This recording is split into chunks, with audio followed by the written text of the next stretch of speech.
लेकिन अंधभक्त बन करके नहीं। बाबा साहब भीमराव अम्बेडकर के द्वारा बनाया गया संविधान अपने 75 वर्षों की शानदार यात्रा को लेकर के आगे बढ़ा है। मैं कहता हूं, क्या दलितों को इसका अधिकार नहीं मिलना चाहिए? क्या गरीबों को इसका अधिकार नहीं मिलना चाहिए? लेकिन उन्होंने बाधा डालने का काम किया। धर्मांतर मत करना, इस्लाम मत स्वीकार करना, आवश्यकता पड़ती तो छोड़ करके महाराष्ट्र की तरफ आ जाइए, लेकिन इनके दबाव में काम मत करना। गरीबों के लिए, वंचितों के लिए, दलितों के लिए बाबा साहब ने आरक्षण की बात की। जब 17 में हम लोग आए, मैंने पूछा ये छात्रवृत्ति क्यों रोकी गई? उन्होंने कहा समाजवादी पार्टी की सरकार ने रोका है। मैंने कहा इसका प्रावधान करिए और एक साथ रिलीज कर दीजिए, जिससे हर गरीब छात्र को, हर दलित छात्र को, अनुसूचित जाति जनजाति के हर छात्र को स्कॉलरशिप का पैसा मिल सके। डॉक्टर भीमराव अम्बेडकर महासभा के साथ मिलकर के हम लोग एक भव्य स्मारक बनाने का काम लखनऊ में कर रहे हैं। और आपने यही कहने के लिए आपको भी आया हो, ये केवल स्मारक नहीं होगा, बाबा साहब के जीवन दर्शन पर आधारित होगा, भगवान बुद्ध की शिक्षाओं पर आधारित होगा, बाबा साहब के दर्शन पर शोध का एक केंद्र बनेगा। बाबा साहब जब 18 मार्च 1956 को आगरा में आए थे, उन्होंने आगरा के अपने अनुयायियों से एक बात कही थी। उन्होंने कहा था कि मैंने संघर्ष किया है, एक रास्ता दिखाया है, अब इसे मंजिल तक ले जाने का दायित्व मैं आपको सौंप रहा हूं, लेकिन ये रास्ता कहां से जाता है? उन्होंने कहा था शिक्षित बनो, अपने बच्चों को शिक्षित बनाओ। शिक्षा के प्रति उनका आग्रह, शिक्षा के प्रति उनका आग्रह, और उस आग्रह को आगे बढ़ाने के लिए आज सरकारें कार्य कर रही हैं। उन्होंने कहा था संगठित रहो, अपने हक के लिए लड़ो, लेकिन अंधभक्त बन करके नहीं, सही और गलत की पहचान करके आप आगे बढ़िए, अपना मार्ग प्रशस्त करिए। बाबा साहब भीमराव अम्बेडकर जैसा महान व्यक्तित्व हमारे लिए एक प्रेरणा है, और जो बात उन्होंने 1956 में इस आगरा में कही थी, आज भी कोटि कोटि नागरिकों के लिए, वंचितों के लिए, दलितों के लिए, गरीबों के लिए एक मार्गदर्शक के रूप में। बहनों और भाइयों, आज जब हम लोग बात करते हैं बाबा साहब भीमराव अम्बेडकर जी के, तो याद करना, जो भी भारत के संविधान का अपमान करता है, जो भी बाबा साहब भीमराव अम्बेडकर के द्वारा बनाए गए संविधान का अपमान करता है, इसका मतलब वे बाबा साहब की अवमानना कर रहे हैं, और हमें ऐसे लोगों को बर्दाश्त नहीं करना चाहिए। बाबा साहब भीमराव अम्बेडकर के द्वारा बनाया गया संविधान अपने 75 वर्षों की शानदार यात्रा को लेकर के आगे बढ़ा है। उत्तर से दक्षिण तक, पूरब से पश्चिम तक पूरे भारत को एकता के सूत्र में बांधा है। भारत के प्रत्येक नागरिक को दुनिया के अंदर बड़े बड़े देश हैं, शक्तिशाली देश हैं, लोकतंत्र का वे लोग तमाम प्रकार की घोषणाएं करते हैं, लेकिन उन्होंने अपने यहां अश्वेतों को, दलितों को अपना मताधिकार का उपयोग करने की स्वतंत्रता नहीं दी थी। लेकिन बाबा साहब भीमराव अम्बेडकर जी के द्वारा बनाए गए संविधान ने पहले आम चुनाव से ही हर गरीब को, हर वंचित को, हर दलित को अपना मत को उपयोग करने की पूरी स्वतंत्रता दी है, और भारत के बड़े से बड़े व्यक्ति से लेकर के एक गरीब से गरीब व्यक्ति तक हर दलित को, हर वंचित को अपना मताधिकार के उपयोग करने की स्वतंत्रता अगर किसी ने दी है, कि बाबा साहब भीमराव अम्बेडकर के द्वारा प्राप्त हो पाया और भारत दुनिया के अंदर सबसे बड़ा लोकतंत्र के रूप में अपने आप को स्थापित कर पाया। एक भारत है 80 करोड़ लोगों को फ्री में राशन की सुविधा का लाभ दे रहा है और दूसरी तरफ पाकिस्तान है 1 जून रोटी के लिए लोग तरस रहे हैं। पाकिस्तान के हालात क्या है किसी से छुपा हुआ नहीं है। ये लोग जो गुमराह करने के लिए आते हैं इनका मुंह बंद हो जाता है बांग्लादेश के अंदर हिंदुओं पर होने वाले अत्याचार पर। याद करिए बांग्लादेश के अंदर वो हिंदू कौन है? बहनों और भाइयों, ये कोई और नहीं, ये सभी दलित और गरीब हिंदू वहां पर है, वही अत्याचार का शिकार होता है। जब प्रधानमंत्री मोदी जी ने और गृह मंत्री अमित शाह जी ने उन दलित हिंदुओं को जो भारत आ चुके थे पाकिस्तान से, बांग्लादेश से, अफगानिस्तान से, चाहे वह दलित हिंदू रहा हो, बौद्ध रहा हो, सिख रहा हो, उसको जब भारत की नागरिकता देने के लिए सिटीजनशिप अमेंडमेंट एक्ट लाए थे, यही कांग्रेस, यही समाजवादी पार्टी यहां पर देश के अंदर कितना हिंसक आंदोलन की थी। मैं कहता हूं क्या दलितों को उसका अधिकार नहीं मिलना चाहिए? क्या गरीबों को उसका अधिकार नहीं मिलना चाहिए? लेकिन इन्होंने बाधा डालने का काम किया। इन्होंने उस समय आंदोलन किए, हिंसा की, व्यापारिक प्रतिष्ठानों को चलाने का काम किया। महीनों महीनों इन्होंने व्यवस्था को तोड़ने का, उसको बिगाड़ने का काम किया था। लेकिन तब भी हम आभारी हैं प्रधानमंत्री मोदी जी के, उनके दृढ़ इच्छा शक्ति के कारण आज बांग्लादेश और पाकिस्तान से निकाले गए उन गरीब और वंचित हिंदुओं को आज भारत की नागरिकता देने का काम सिटीजनशिप अमेंडमेंट एक्ट के माध्यम से हो पा रहा है। याद करिए, यही समाजवादी पार्टी थी, यही समाजवादी पार्टी थी जिसने बाबा साहब भीमराव अम्बेडकर जी के नाम पर बनाए गए मेडिकल कॉलेजेस का नाम बदल डाला था, उनके नाम पर बनाई हुई संस्थाओं का नाम बदल डाला था। असीम अरुण हमारे समाज कल्याण विभाग के मंत्री हैं, कन्नौज के विधायक हैं, इस आगरा में एसएसपी के रूप में उन्होंने कार्य भी किया है।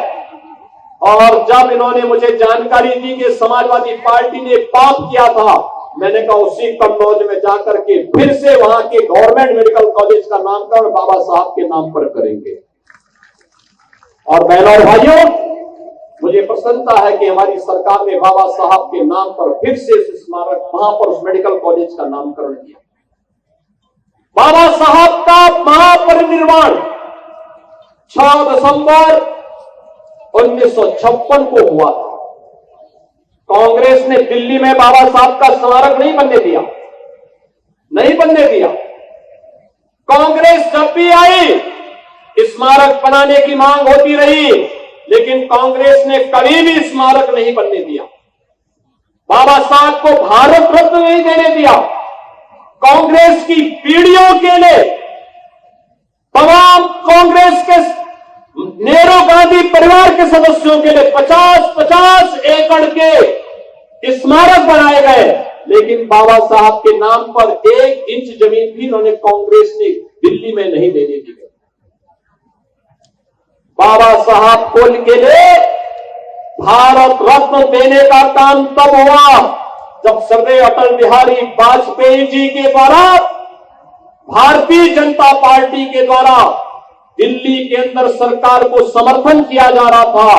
तब बाबा साहब को भारत रत्न से सम्मानित किया गया। जब बाबा साहब को दिल्ली में स्मारक बनना था, कांग्रेस व्यवधान डाल रही थी। भारतीय जनता पार्टी के सहयोग से बाबा साहब का दिल्ली में भव्य स्मारक बन पाया। बाबा साहब की जन्मभूमि मऊ मध्य प्रदेश हो, बाबा साहब के द्वारा उच्च शिक्षा इंग्लैंड के जिस भवन में ली गई थी, इंग्लैंड के उस भवन को बाबा साहब के स्मारक के साथ साथ भारत से जाने वाले अनुसूचित जाति जनजाति के छात्रों के लिए उच्च शिक्षा का अध्ययन का केंद्र बनाने और स्कॉलरशिप की व्यवस्था ये प्रधानमंत्री मोदी जी के द्वारा किया गया। नागपुर में बाबा साहब की दीक्षा भूमि में भव्य स्मारक बनाने का काम प्रधानमंत्री मोदी जी के नेतृत्व में भारतीय जनता पार्टी ने की। बाबा साहब की चैत्य भूमि मुंबई में भव्य स्मारक बनाने का काम ये भारतीय जनता पार्टी ने मोदी जी के नेतृत्व में किया है। मोदी जी के नेतृत्व में पंचतीर्थ बाबा साहब के नाम पर बनाने का काम किया है। उत्तर प्रदेश में डबल इंजन की है सरकार। प्रधानमंत्री मोदी जी की गारंटी के अंतर्गत हमने लखनऊ में कल घोषणा की है, जीरो पॉवर्टी के लक्ष्य को प्राप्त करने के लिए, हर गरीब के जीवन को उन्नत बनाने के लिए हम लोग एक अभियान को आगे बढ़ा रहे हैं। और मैंने इस बात को कहा है कि जीरो पॉवर्टी का हमारा ये मिशन बाबा साहब के प्रति समर्पित होगा, बाबा साहब के नाम पर जाना जाएगा। इसके तहत उस हर गरीब को, जिस गरीब के पास जमीन नहीं होगा जमीन का पट्टा देने का काम, जिसके पास मकान नहीं होगा मकान देने का काम, जिस गरीब के पास राशन कार्ड नहीं होगा राशन देने का काम, जिसके पास आयुष्मान का कार्ड नहीं होगा आयुष्मान का काम, जिसके पास पेंशन की सुविधा नहीं उसको पेंशन देने का काम, जिसके पास रोजगार नहीं होगा उसको नौकरी या रोजगार देने का काम, जिसके पास जो सुविधा नहीं होगी उसको सुविधा देने का काम जीरो पॉवर्टी के अंतर्गत सरकार करने जा रही है। और ये सभी कार्य बाबा साहब के नाम पर होंगे, बाबा साहब को समर्पित होंगे। लाखों लोग इससे प्रेरित होंगे, जो लोग बाबा साहब के नाम का उपयोग करते हैं लेकिन बाबा साहब के द्वारा बताए गए मूल्य और आदर्शों के विपरीत आचरण करते हैं, वही लोग इस मिशन में सबसे बड़े बाधक हैं। याद करिए बाबा साहब को चुनाव हराने वाले कौन लोग थे। 1952 का चुनाव बाबा साहब को हराने वाले लोग कौन थे। 1954 का उपचुनाव बाबा साहब को हराने वाले कौन लोग थे। कौन लोग थे जब देश आजाद हुआ था और स्वतंत्र भारत में पहले मंत्रिमंडल का गठन होना था, तो कौन लोग थे जिन लोगों ने बाबा साहब को उनकी योग्यता के बावजूद और सबसे योग्य सदस्य होने के बावजूद जिन्होंने विदेश अर्थनीति से संबंधित समितियों में स्थान नहीं देने दिया। कौन लोग थे जो बाबा साहब को परास्त करने की साजिश का हिस्सा बने थे, उन्हें 1970 में पद्म पुरस्कार से सम्मानित कर रहे थे। ये कोई और नहीं थे, ये वही कांग्रेस है जिसके आज के नेता कथित संविधान की प्रति लेकर के जनता को बेवकूफ बनाने का काम कर रहे हैं। ये वही कांग्रेस है जिसने बाबा साहब भीमराव अंबेडकर के द्वारा बनाए गए संविधान को समय समय पर अपमानित करने का काम किया।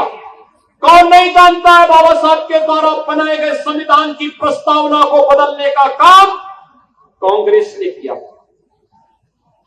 यानी प्रस्तावना किसी भी पवित्र ग्रंथ की आत्मा होती है। अगर मनुष्य की आत्मा निकल जाती है तो शरीर का क्या हाल होता है, और ऐसे ही किसी पवित्र ग्रंथ की प्रस्तावना के साथ छेड़छाड़ कर दिया जाए क्या हालत होते हैं। और ऐसे ही शरारत इमरजेंसी लागू करके संविधान का गला घोटने का काम देश के अंदर कांग्रेस ने किया था। और बहनों और भाइयों, तब भी ये लोग जनता को बेवकूफ बनाने के लिए, बाबा साहब के नाम पर वोट बैंक बनाने के लिए आने का दावा करते हैं। आपने बांग्लादेश के अंदर हुए अत्याचार को देखा होगा।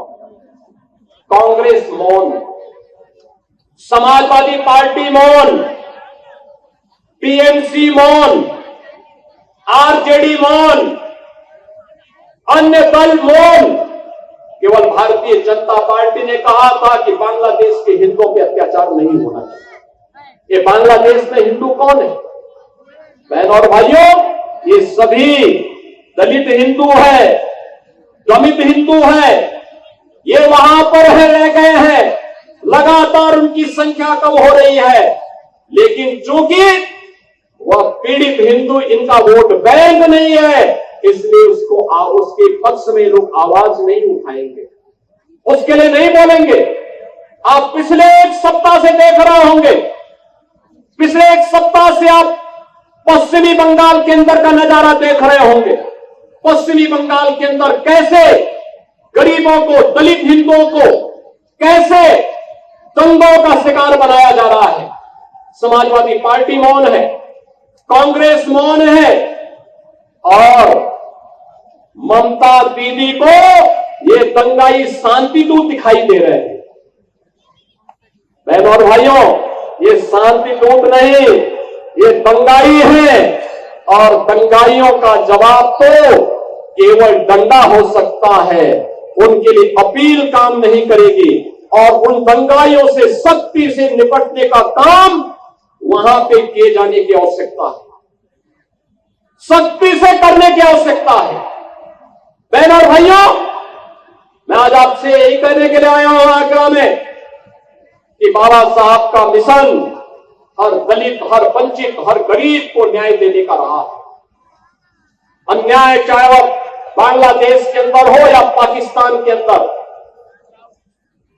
या फिर किसी अन्य किसी भी स्थान पर, उसके खिलाफ आवाज उठनी चाहिए, अन्याय के खिलाफ आवाज उठनी चाहिए। ये बाबा साहब की प्रेरणा रही है।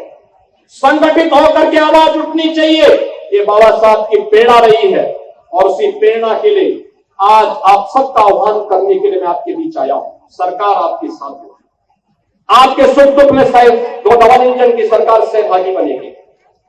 सरकार आपके हितों के लिए संरक्षित करने के लिए पूरी प्रतिबद्धता के साथ कार्य कर रही है, आगे भी कार्य करेगी। बाबा साहब के सपनों को साकार करने का कार्य प्रधानमंत्री मोदी जी के नेतृत्व में ये डबल इंजन की सरकार पूरी मजबूती के साथ खड़ी होकर के करेगी।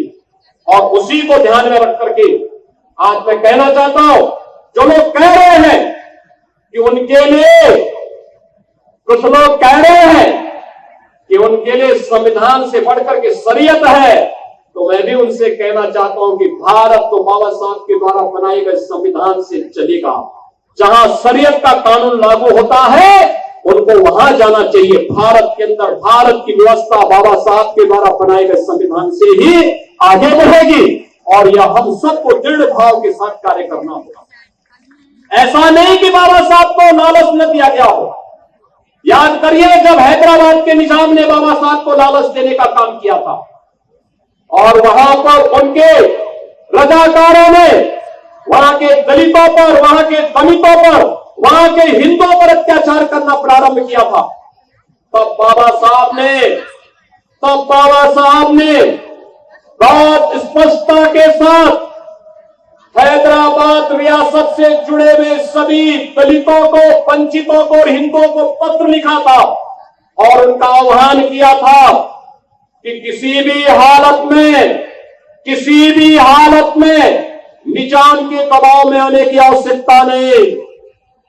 धर्मांतरण मत करना, इस्लाम मत स्वीकार करना, आवश्यकता पड़ती तो छोड़ करके महाराष्ट्र की तरफ आ जाइए, लेकिन इनके दबाव में काम मत करना।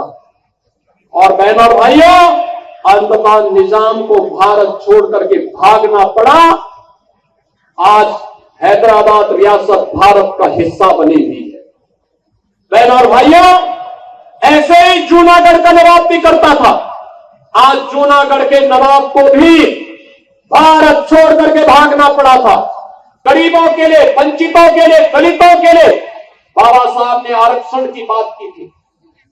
उस आरक्षण को लगातार कंटिन्यू रखने के लिए गरीबों को, दलितों को उनका हक मिले, अनुसूचित जाति जनजाति के छात्रों को उनका स्कॉलरशिप का अधिकार मिले।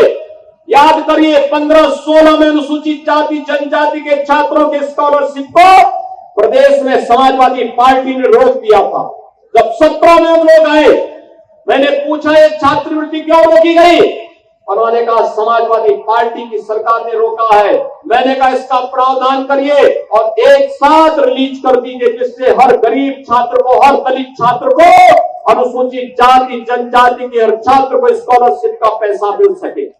और बहनों और भाइयों, मैं आप सबको ये कहने के लिए आज आया हूं यहां पर, लखनऊ में बाबा साहब की स्मृति को जीवंत बनाए रखने के लिए, अनुसूचित जाति जनजाति के छात्रों के लिए एक भव्य स्थल बने, वहां पे शोध हो, बाबा साहब के दर्शन पर शोध हो और उच्च शिक्षा अर्जित करने के लिए स्कॉलरशिप की व्यवस्था हो। डॉक्टर भीमराव अंबेडकर महासभा के साथ मिलकर के हम लोग एक भव्य स्मारक बनाने का काम लखनऊ में कर रहे हैं। और आज मैं यही कहने के लिए आपको भी आया हूं, लखनऊ में बुद्ध विहार में भी एक भव्य स्मारक बनाने का काम हमारी सरकार यहां पे भी कर रही है। आगरा में भी हम लोग करेंगे। यह केवल स्मारक नहीं होगा, बाबा साहब के जीवन दर्शन पर आधारित होगा, भगवान बुद्ध की शिक्षाओं पर आधारित होगा, बाबा साहब के दर्शन पर शोध का एक केंद्र बनेगा और उच्च शिक्षा के लिए स्कॉलरशिप की विशेष व्यवस्था के लिए भी स्मारक के साथ साथ छात्रावास की व्यवस्था वहां पर दे करके उन छात्रों को, जो लोग बाबा साहब के दर्शन पर कार्य करेंगे, उनकी समाज नीति पर, उनकी विदेश नीति पर, उनकी अर्थनीति पर कार्य करेंगे, उनको आगे बढ़ाने का कार्य भी इस केंद्र के माध्यम से हम लोग आगरा से भी आगे बढ़ाएंगे। हर भारतवासी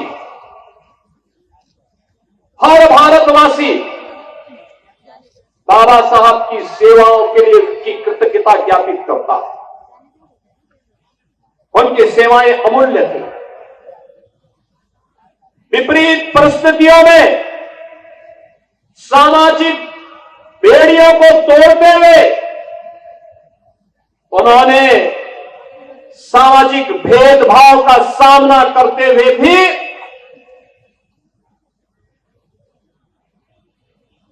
शून्य से शिखर तक की यात्रा की थी। ये संघर्षों की यात्रा है। और याद रखना, यही तो भगवान बुद्ध ने हमें प्रेरणा दी है, यही तपस्या है। संघर्षों से तपा हुआ व्यक्ति, संघर्षों से तला हुआ व्यक्ति, संघर्षों से ही बड़ा हुआ व्यक्ति ही सिद्धि को प्राप्त करता है। और सिद्धि की इस पराकाष्ठा को, मानव से महामानव बनने की इस यात्रा को बाबा साहब ने अपने संघर्षों से अर्जित करके न केवल भारत के अंदर वंचितों, दलितों, गरीबों के लिए, बल्कि समाज के लिए एक प्रेरणा पुरुष बन करके, एक मार्गदर्शक बन करके उनके जीवन को जल बनाने का राह दिखाया। बल्कि विश्व मानवता के अंदर जहां कहीं भी भेदभाव है, जहां कहीं भी दलित वंचित आवाजें हैं, उन दलित लोगों को, उनकी आवाज को आवाज देने का कार्य अगर किसी व्यक्ति के जीवन के माध्यम से एक प्रेरणा बन पाती है तो नाम होता है बाबा साहब डॉक्टर भीमराव अंबेडकर का। और यही कारण है बहनों और भाइयों, यह देश बाबा साहब को भारत के संविधान के शिल्पी के रूप में, भारत के संविधान के निर्माता के रूप में स्मरण करता है। और यह वर्ष इसलिए भी महत्वपूर्ण है, यह वर्ष इसलिए भी महत्वपूर्ण है, भारत के संविधान को लागू हुए 75 वर्ष पूरे हुए हैं। यानी बाबा साहब के द्वारा बनाए गए संविधान को लागू करने के 75 वर्ष पूर्ण होने के उपलक्ष्य में आज मुझे भी भीम नगरी में बाबा साहब के स्मृति में आयोजित इस भव्य कार्यक्रम के साथ जुड़ने का सौभाग्य प्राप्त हो रहा है। मैं इसके लिए आयोजन समिति को, श्री GS धर्मेश जी को और यहां के सभी माननीय जनप्रतिनिधियों को हृदय से धन्यवाद देता हूं। INDC नेटवर्क, बदलते भारत के साथ।